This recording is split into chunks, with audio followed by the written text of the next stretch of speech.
Hello, അപ്പോൾ machine thread ഉപയോഗിച്ച് നമുക്കൊരു അടിപൊളി ഫ്ലവർ പരിചയപ്പെട്ടാലോ?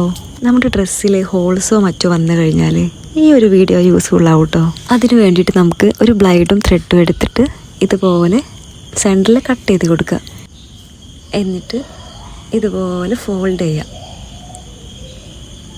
എന്നിട്ടൊരു ത്രെഡ് ഉപയോഗിച്ചിട്ട് സെൻറ്ററിൽ നന്നായിട്ട് ടൈറ്റായിട്ട് കെട്ടി കൊടുക്കുക. അത് ടൈറ്റായിട്ടില്ല എന്നുണ്ടെങ്കിൽ ഓരോ ത്രെഡും ഫോളോ ആയിട്ട് പോകാൻ ചാൻസ് ഉണ്ട് കേട്ടോ. അപ്പോൾ ഇത്രയേ ഉള്ളൂ. എന്നിട്ടൊരു കോമ്പ് എന്തെങ്കിലും ഉപയോഗിച്ചിട്ട് ഒന്ന് ലെവലപ്പ് ചെയ്തെടുക്കാം. അപ്പോൾ ഇതാണ് കേട്ടോ ഫൈനൽ ലുക്ക് വരുന്നത്. ഡ്രസ്സിലുള്ള ചെറിയ ഹോള് അതുപോലെ കറ എന്തെങ്കിലുമൊക്കെ വരാണെന്നുണ്ടെങ്കിൽ ഈ ഒരു ഐഡിയ ട്രൈ ചെയ്യാവുന്നതാണ്. അതുപോലെ ഹിയറിങ്, കീ ചെയിൻ എല്ലാമായിട്ട് നമുക്കിതിനെ യൂസ് ആക്കാൻ കഴിയും കേട്ടോ. എൻ്റെ ഈ ടീഷർട്ടിൽ ചെറിയൊരു ഹോൾ ഉണ്ടായിരുന്നു. അപ്പോൾ ഇതിൽ തന്നെ അത് വെക്കാമെന്ന് കരുതി.